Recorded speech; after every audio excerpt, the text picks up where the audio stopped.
Baik, selamat berjumpa kembali. Di pertemuan kali ini kita akan membahas terkait dengan pemasaran atau teknik marketing ya. Kita akan membahas satu persatu terkait dengan marketing dalam kewirausahaan ya. Nah, strategi pemasaran itu terdiri dari 5 elemen ya, jadi pemilihan pasar, kemudian perencanaan produk, penetapan harga, kemudian sistem distribusi dan komunikasi pemasaran atau promosi ya. Jadi 5 elemen ini menjadi sebuah strategi pemasaran ya.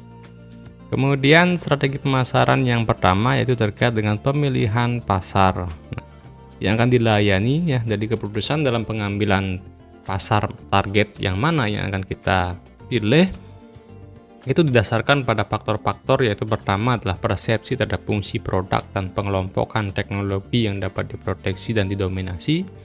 Kemudian keterbatasan sumber daya internal yang mendorong perlunya pemusatan atau fokus yang lebih sempit. Yang ketiga, pengalaman kumulatif yang didasarkan pada trial and error di dalam menanggapi peluang dan tantangan.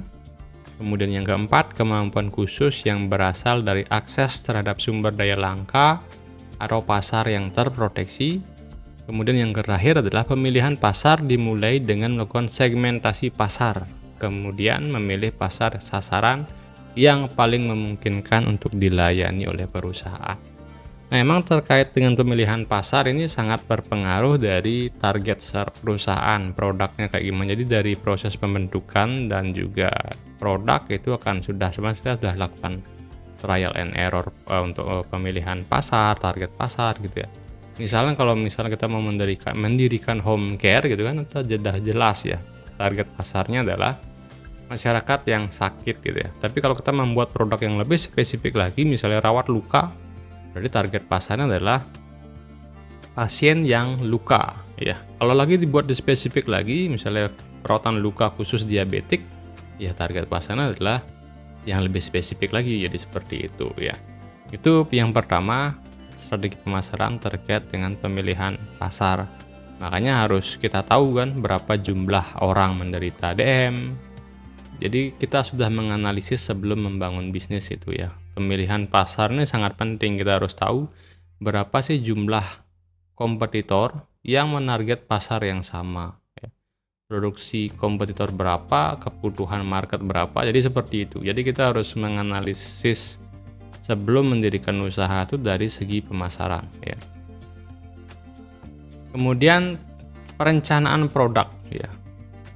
Jadi kalau sudah karena memang kunci dari sebuah bisnis itu adalah pemasaran, marketing paling penting ya. Makanya setelah membuat produk pun kita harus merencanakan ya produk ya. Misalnya produk spesifik yang dijual, pembentukan lini produk, desain pewarnaan individu dan masing-masing ya. Produk itu sendiri menawarkan manfaat total yang dapat diperoleh pelanggan dan melakukan pembelian. Kemudian manfaat tersebut meliputi produk itu sendiri, nama, merek produk, kemudian ketersediaan produk, jaminan atau garansi, jasa reparasi, bantuan teknis yang disediakan penjual, serta hubungan personal yang mungkin terbentuk di antara pembeli dan penjual. Ya. Nah, kalau produk jasa, ya otomatis kita harus membangun trust dengan pembeli dan penjual. Ya, harus membina hubungan saling percaya dengan ini. Ya.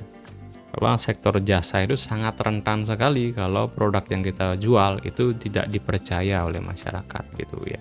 Makanya membina hubungan dengan pelanggan itu menjadi kunci pada produk-produk jasa gitu ya.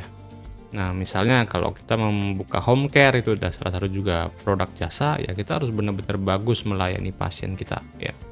Sehingga mereka bisa merekomendasikan orang lain dan mereka tetap bisa langganan ke tempat kita kalau dia lagi sakit gitu ya.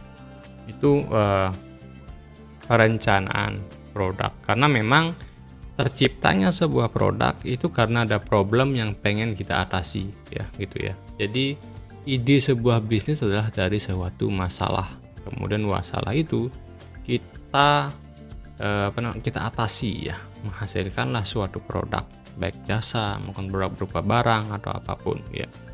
Nah, itu perencanaan produk yang masuk juga lini strategi pemasaran. Kemudian penetapan harga ya. yaitu menentukan harga yang dapat mencerminkan nilai kuantitatif dari produk kepada pelanggan ya. Ini penting juga ya. Jadi jangan sampai harga kita tuh dinilai lebih mahal, lebih murah gitu. Jadi itu kan harus benar-benar ini kan ya. Jadi penilaian tuh harus objektif gitu ya. Jadi kalau pelanggan kan pengennya dapat nilai yang pantas dia beli ya. Jadi kualitas sama dengan harganya. Jadi seperti itu. Kalau itu sudah terpenuhi, nah itu juga akan mempengaruhi pemasaran juga, lakunya produk kita juga ya. Tapi kalau ternyata kualitas nggak sebanding dengan harga yang dibayar oleh pelanggan, nah ini akan membuat kekecewaan dalam pelanggan kita sehingga sulit untuk bisa mencapai target pemasaran. Makanya penetapan harga menjadi hal penting dalam proses ini. Kalau kita menciptakan produk yang sama dengan semua produsen, kita penetapan harga menjadi hal yang menjadi pilihan gitu loh ya. Kenapa orang membeli produk A padahal di perusahaan B juga sama memproduksi barang yang sama? Nah, mungkin alasannya adalah karena harga kita jauh lebih murah dengan kualitas yang sama dengan pabrik B, perusahaan B. Nah, gitu mungkin jadinya tagline di target marketing kita ya. Tapi kalau kita memang lebih bagus dari orang lain dan kita berani menjamin itu, maka masuk akal juga kalau memang harganya jauh lebih mahal gitu ya. Makanya target harga itu menjadi hal yang penting dalam proses ini ya. Penetapan harga. Kemudian sistem distribusi ya. Sistem distribusi itu juga menjadi hal yang penting dalam proses pemasaran dan menjadi elemen yang keempat ya dalam strategi pemasaran. Nah, kita mau menggunakan sistem distribusi seperti apa ya? Misalnya menggunakan perdagangan grosir, eceran, atau multi level marketing ya. Atau bagaimana atau sistem komunitas, cara mendistribusikan, kita bentuk komoditas, kemudian kita bentuk komunitas gitu ya. Kemudian akhirnya dari komunitas-komunitas kita sampaikan sistem distribusi produknya ya. Nah, bisa juga seperti itu ya. Sehingga intinya sekali sistem distribusi dibentuk untuk bagaimana menyalurkan produk dari produsen sampai ke konsumen ya. Kemudian yang kelima, komunikasi pemasaran atau promosi ya. Nah, ini bisa menggunakan kalau sekarang itu bisa menggunakan digital marketing ya. Kemudian ini juga bisa periklanan menggunakan jasa radio, kemudian jasa iklan surat kabar, dan banyak sekali jenisnya. Atau bisa personal selling, bisa promosi penjualan, bisa direct marketing yang saya bilang tadi, multi level marketing ya, atau public relation ya. Nah, itu komunikasi pemasaran. Nah, itu adalah 5 elemen dalam proses pemasaran. Kemudian ini teori marketing mix ya. Jadi unsur bauran pemasaran ya, yang terdiri dari 4P ya. Product, price, place, and promotion. Dan yang paling banyak diadopsi dipopulerkan pertama kali oleh E. Jerome McCarthy ya. Persepsi baru yang merupakan perluasan dari 4P diantaranya Kotler dalam artikel marketing atau menambahkan lagi 2P yaitu politik dan public opinion ya. Kemudian Rep and Collin menambahkan 2D, database and dialogue ya. Kemudian untuk pemasaran jasa, Payne mengumumkan perluasan bauran pemasaran dengan 4 tambahan ya. Jadi 4P ditambah 3P lagi ya. Jadi people, process, provision of customer service ya, itu kalau jasa ya. Memang kalau jasa cocok ya kalau Payne, jadi tidak sekedar produk, price, place, and promotion, tapi juga people, process, kemudian provision of customer service itu penting ya. Nah, ini strategi-strategi marketing. Misalnya ya toko buku dan alat tulis ya. Sama-sama toko buku dan alat tulis pasti jualannya juga sama, alat tulis dan buku gitu ya. Nah, apa membedakan orang harus memilih tempat A atau B? Nah, itu tergantung dari misalnya nih provision of customer service ya. Jadi kalau kita belanja di tempat A dikasih diskon gitu ya. Nah, itu kan menjadi menjadi daya tarik mereka. Ini toko buku yang seumur hidup ada diskon. Nah, gitu contohnya ya. Itu model-model yang bisa diberikan dalam marketing mix ya. Kemudian market itu adalah what does it mean ya. Pasar itu apa ya? Jadi kalau konteks fisik, tempat terjadinya transaksi, bertemunya penjual dan pembeli. Kemudian konteks pelanggan potensial ya, sekelompok individu yang mau dan mampu bertransaksi. Konteks digital, dimensi ruang di mana terjadi transaksi, itu disebut dengan pasar. Kemudian bagaimana perbedaannya ya. Jadi ada potensial market, ada real market, ada market share ya. Nah, ini perkembangan peran pemasaran ya. Jadi produksi, keuangan, pemasaran, personalia, kemudian lebih besar lagi pemasaran, kemudian semakin berkembang ya sistem langganan, kemudian juga yang lainnya. Kemudian konsep penerapan pemasaran ya, konsep produksi, konsep produk, konsep penjualan, pemasaran dan pemasaran berwawasan sosial, dan konsep customer. Kemudian proses manajemen pemasaran itu ada analisis peluang pasar, analisis dan penentuan target pasar, merancang strategi pemasaran, merancang program pemasaran, mengorganisir dan melaksanakan kegiatan kebijakan pemasaran, mengawali dan atau mengevaluasi kegiatan pemasaran ya. Nah, ini framework pemasaran modern ya. Jadi ada strategi, ada taktik, ada value ya. Kalau strategi itu dibagi 3 ya, segmentasi, targeting, dan positioning. Kalau target, how to penetrate the market, itu selling, marketing, and differentiation. Kemudian value, how to create the emotion touch ya, misal brand, proses, service ya. Jadi ini yang menjadi framework pemasaran modern ya. Jadi setelah disegmentasi, ditargeting, dan positioning ya, kita juga harus melakukan penjualan, kemudian marketing ya, promosi dan diferensiasi produk gitu misalnya ya. Nah, sama seperti merek HP kan udah muncul A, B, C, D, E gitu ya. Ada yang kelas middle, tengah, harganya terjangkau untuk kelas menengah. Ada yang memang didesain khusus harga-harga handphone, smartphone itu untuk menengah ke atas gitu ya. Harganya bisa puluhan juta gitu ya, bahkan 20-30 juta gitu ya. Dan juga ada yang menarget untuk harga yang jauh lebih murah ya, misalnya 100 juta, 1,5 juta, 2 juta. Nah, itu targetingnya ya. Kemudian diferensiasi produk juga ya. Dalam satu segmen misalnya di satu produk dengan merek yang sama itu ada tipe, misalnya seri A01, B01, C01, nah gitu. Jadi didiferensiasi juga dengan harga yang berbeda, kemudian dengan value yang diberikan juga berbeda. Kalau kamu beli harga jauh lebih mahal, apanya yang berbeda? Apakah prosesnya berbeda atau servisnya berbeda? Kalau kamu beli harga HP 30 juta, kamu akan dilayani datamu, keamanan data, kemudian atau servis-servis apa. Kamu bisa tinggal foto saja bisa searching, kamu bisa menggunakan AI. Nah, itu value yang bisa dapatkan brand, proses, dan service. Atau mungkin brandnya sudah terkenal ya, makanya itu ya yang menjadi framework pemasaran modern. Kemudian konsep penerapan pemasaran itu ada yang tadi nih ya, yang ada 5P, ada 4C gitu ya. Terus kemudian bagaimana bisnis itu mulai berkembang ya. Jadi customer hari ini bagaimana, company ke depan atau hari ini bagaimana ya. Kalau customer ya, dari sisi customer pasti harapannya semakin tinggi ya, info semakin lengkap dan semakin kritis sekarang. Kemudian loyalitas rendah karena banyak pilihan, bisa lari dari satu produk ke produk yang lain sangat cepat ya. Kemudian sensitivitas terhadap harga meningkat. Begitu naik sedikit saja harga, orang udah lari ya nyari produk lain yang sama dengan harga jauh lebih murah. Kemudian kalau yang dari sisi perusahaan sekarang ya, persaingan semakin tajam ya, sehingga memungkinkan menurunkan nilai keuntungan atau margin laba makin turun. Kemudian tuntutan dan orientasi sosial meningkat ya.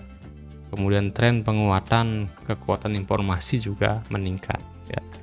Jadi kalau kayak sekarang gitu ya, kalau sekarang dengan adanya e-commerce itu orang bisa membandingkan harga di real market dengan harga di e-commerce ya. Misalnya orang ke mall gitu ya, bisa saja mereka ke mall hanya untuk melihat dan membandingkan harga sepatu di mall dengan harga sepatu di market gitu, di marketplace. Kalau mereka merasa jauh lebih mudah di marketplace, mereka bisa beli di marketplace ya. Beda kalau misalnya apa namanya, eee, zaman dulu tidak ada marketplace, kan nggak tahu ya harga berapa. Kita sulit membandingkan harga. Kalau pengen membandingkan harga, kita harus jalan satu toko ke toko yang lain. Nah, sekarang dengan adanya smartphone, dengan adanya e-commerce ya, orang ketik di Google itu sudah muncul harga-harga barang di berbagai marketplace gitu ya, sehingga sangat sulit sekarang untuk persaingan itu sangat ketat ya. Kemudian solusi menghadapi perubahan ya.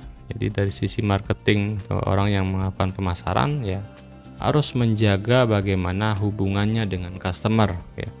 Kemudian target marketing juga harus spesifik. Kemudian everyone does marketing. Jadi semua orang harus melakukan promosi ya, marketing. Kemudian dilakukan customization dan integrated communication system. Nah, dibangunlah komunitas-komunitas. Misalnya kayak minyak gitu, misalnya minyak balur gitu ya. Orang membangun komunitas, kita adakan pelatihan, kita adakan seminar ya untuk bagaimana cara menerapi orang yang sakit menggunakan minyak gitu. Nah, itu dibangun komunitas-komunitas, kemudian diberikan komisi kalau mereka mau jadi agen gitu ya. Nah, jadi seperti itu ya, integrated communication system. Kemudian dari segi company, perusahaan ya lakukan re-engineering ya, benchmarking ya, jadi kita outsourcing e-commerce alliance. Jadi harus banyak inovasi yang dilakukan untuk mencapai tantangan hari ini. Kemudian konsep 4C dinamika bisnis ya, customer, competitor, change, and company ya. Jadi customer mereka harus selalu membangun market ya.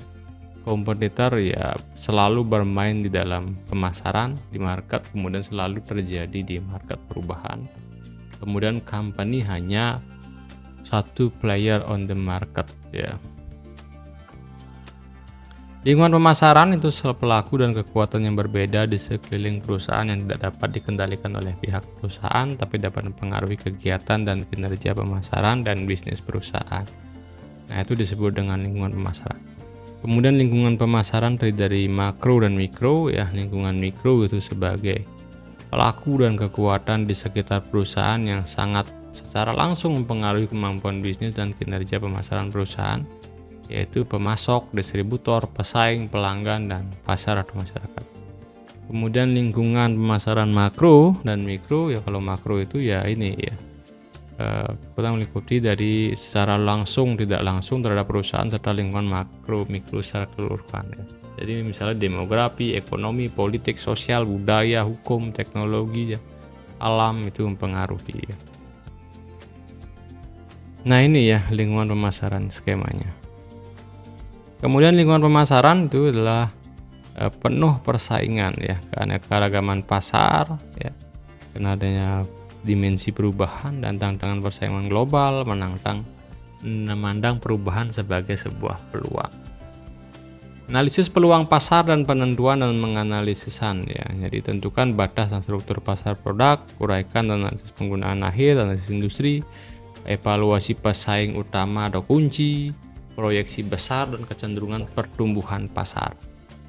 Nah, analisis peluang pasar, faktor yang perlu diperhatikan itu tujuan organisasi, sumber daya finansial, kemampuan manajerial, kekuatan dan kelemahan internal ya, dan kemudian struktur biaya itu dari analisis internal organisasi ya. Kemudian eksternal organisasi, bagaimana kekuatan politik, ekonomi, sosial, hukum, perundang-undangan, teknologi, dan persaingan.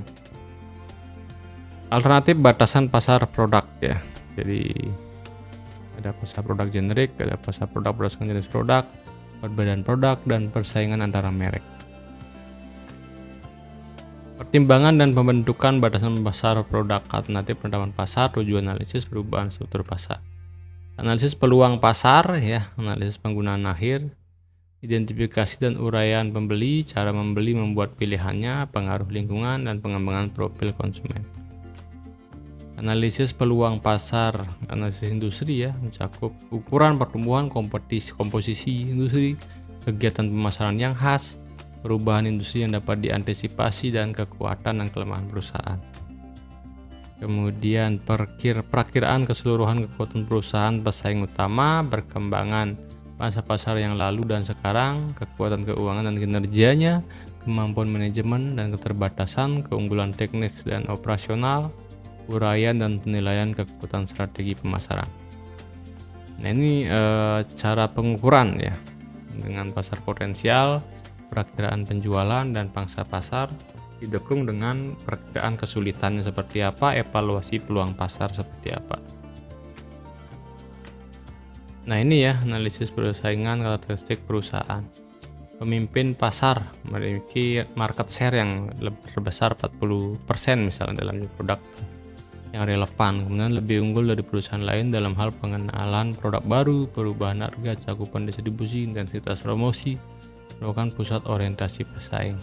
Kalau penantang pasar kita mungkin yang baru-baru buat bisnis yang sama produknya, ya ini menjadi tantangan yang berat ya gitu ya. Jadi merupakan perusahaan besar dengan sudut pandang volume penjualan dan laba ya. Kemudian selalu berupaya untuk menemukan kelemahan pemimpin pasar dan biasanya juga memusatkan perhatian pada akuisisi perusahaan-perusahaan yang lemah. Nah itu ininya ya. Kemudian ada istilah pengikut pasar ya, selalu mencoba menonjolkan ciri khasnya pada target pasar, memiliki untuk meniru strategi pemimpin dan menantang pasar daripada menyerang mereka. Biasanya margin laba cukup tinggi karena biaya inovasi lebih rendah. Mengisi ceruk pasar ya, umumnya berafiliasi secara geografis, merupakan perusahaan dengan daya beli yang cukup besar, mampu mempertahankan diri dari pesaing dengan customer goodwill yang dibinanya. Cara menggarap pasar yaitu pemimpin pasar mencari pemakai baru, mencari kegunaan baru, mendapatkan pencapaian tingkat penggunaan lebih tinggi dan banyak. Kalau penantang pasar menyerang frontal, serangan, menyampaikan, menyampingkan. Nah ini tergantung jenis-jenisnya ya. Kalau pengikut ya adapter menghindari serangan frontal.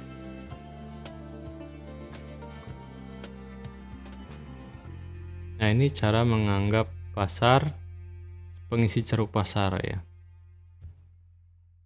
Daftar nilai dan bentuk bersaing, keunggulan operasional, kepemimpinan produk, kedekatan dengan pelanggan. Nah itu mempengaruhi juga nilai untuk bersaing ya.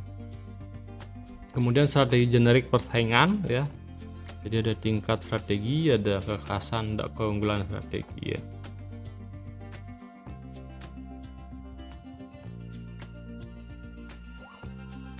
Perilaku konsumen ya, apakah merupakan tindakan individu yang secara langsung terlibat dalam usaha memperoleh menguntungkan produk jasa ya, dan masuk proses pengambilan keputusan yang mendahului dan mengikuti keputusan tersebut. Ini yang mempengaruhi ya perilaku konsumen, yaitu ada faktor budaya, faktor sosial, faktor pribadi, dan faktor psikologis. Ini juga bisa di break lebih dalam lagi ya. Pendekatan mempengaruhi keputusan pembelian perilaku konsumen ya. Teknik pendekatan stimulus respon, teknik pendekatan humanistik, teknik pendekatan kombinasi antara stimulus respon dan humanistik, kemudian teknik pendekatan dengan komunikasi yang persuasif. Nah itu teknik untuk mempengaruhi keputusan pembelian perilaku konsumen. Nah organisasi pembelian konsumen ada inisiator, ada influencer, decider, buyer, dan user ya. Proses pengambilan keputusan konsumen ya, mengenali kebutuhan, pencarian informasi, evaluasi alternatif, keputusan membeli, dan perilaku pasca pembelian. Nah ini proses pengambilan keputusan sebelum seseorang untuk membeli produk ya. Keterlibatan pengambilan keputusan high involvement. Proses pengambilan keputusan luas, proses pengambilan keputusan terbatas, dan proses pengambilan keputusan kebiasaan. Nah ini kepuasan konsumen ya, ini menjadi penting kita evaluasi dan kita menjamin kepuasannya. Nah ini juga akan menjadi hal penting dalam pemasaran. Nah ini kalau dibagi ya seperti itu. Metode pengukuran kepuasan ya bisa dengan metode sistem keluhan dan saran, survei ya, kemudian loss customer analysis, ghost shopping ya. Nah, ini superior customer service ya, jadi ada garansi, jaminan, training, konsultasi, teknis, customization, replacement, reparasi ya, jadi banyak lagi. Kerangka kerja STP ya, jadi STP itu adalah segmentasi, targeting, dan positioning. Nah, ini pertama segmentasi, penghilangan pasar ke dalam segmen-segmen, mengidentifikasi pasar, pengembangan profil setiap segmen ya. Kemudian kalau targeting, menentukan dengan jelas ya, kalau targeting itu menentukan ya bagaimana segmen dan sasaran yang tepat dan jelas ya. Pemilihan segmen sebagai segmen sasaran.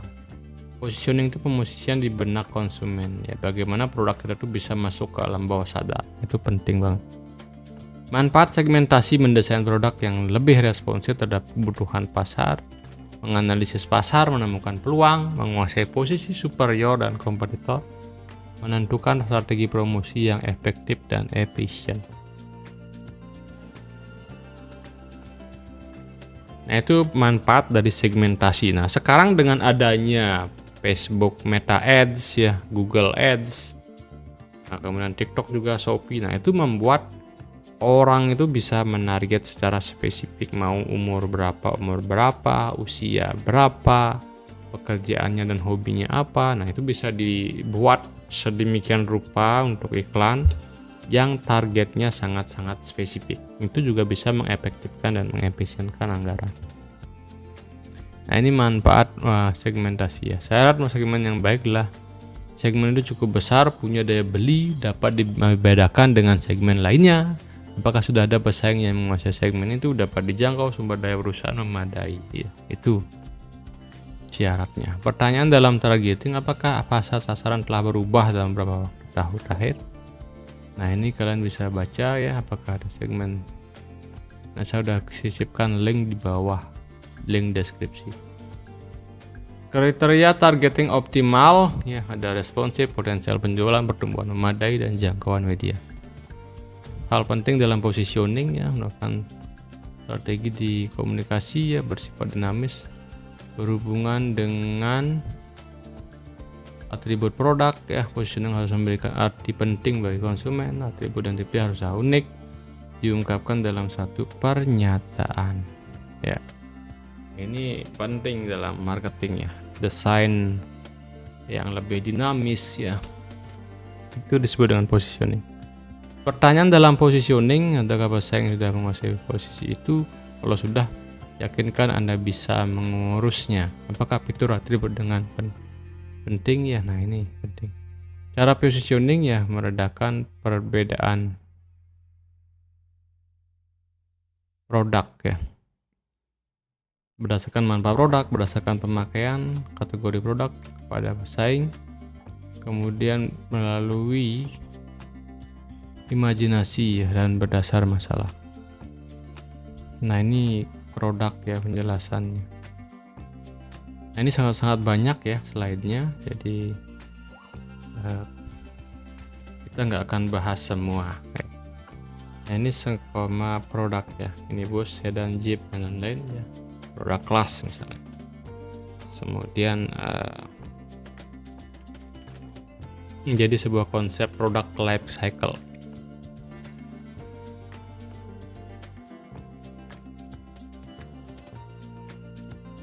Setiap cycle turun seperti ini ya, harus bersiap-siap menciptakan produk baru sehingga nggak jatuh lagi, tapi dia udah naik lagi.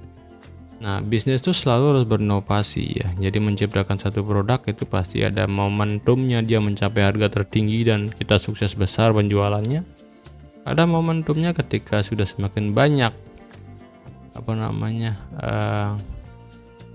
pesaing ya, ini yang menjadi kita harus terus berinovasi. Nah, karena produk itu memiliki masa hidup yang terbatas. Semua ada trennya gitu ya. Jadi kalau sudah habis trennya, maka turun lagi seperti semula gitu ya. Jadi harus hati-hati dalam memilih atau kita menikahkan produk ya. Karena kita membangun bisnis tujuannya adalah berkepanjangan, bukan untuk sekedar setelah kaya kalian berhenti berbisnis, kan nggak gitu tujuan. Jadi kita mengatasi masalah orang lain dan juga memberikan solusi dalam bentuk produk. Ya, jadi itu ya untuk materi kali ini terkait dengan marketing ya. Kalian mungkin nanti bisa, kalau kalian sudah punya produk ya, kalian bisa melakukan beberapa poin itu semuanya, semua teori ya, teori terkait dengan marketing, pemasaran dengan 5 elemen strategi marketing, dan kemudian yang sangat penting ya kalau dibedah satu-satu. Kalau kita buat suatu produk, makanya penting sekali produk kita itu adalah menjawab permasalahan yang ada di masyarakat dan kita memberikan sebuah solusi ya. Semakin besar problemnya, semakin besar peluang produk kita itu bisa diterima oleh masyarakat ya. Makanya 5 elemen itu menjadi penting dalam menganalisis produk dan yang lain-lain. Baik, sekian ya dari saya. Silakan kalau ada pertanyaan bisa di kolom komentar atau di grup Telegram ya. Saya ucapkan terima kasih sudah menonton, dan kalian bisa berinovasi untuk menciptakan produk dan juga nanti kalian lakukan marketing sendiri ya. Kalau sekarang kan sudah gampang, ada digital marketing, mungkin kalian bisa menambah ilmu kalian belajar digital marketing, copywriting ya. Jadi copywriting itu bagaimana tulisan kalian ketika diketik di medsos itu bisa mempengaruhi orang untuk membeli gitu ya, perilakunya berubah. Gak beli jadi beli gitu ya. Jadi kita bisa, makanya sekarang banyak sekali orang buat influencer itu membuat sebuah video tulisan yang tujuannya adalah provokatif untuk membuat orang bisa membeli barang dan jasa ya. Kalian bisa pelajari nanti digital marketing juga ya, itu karena sekarang udah zamannya digital. Kalian bisa jadi dropship ya, misalnya menjadi jasa untuk distribusi ya barang. Nah, itu juga menjadi peluang untuk mendapatkan penghasilan dan membangun usaha juga ya. Baik, sekian dari saya ucapkan terima kasih sudah menyimak sampai akhir video ini. Sampai berjumpa kembali di video selanjutnya. Terima kasih.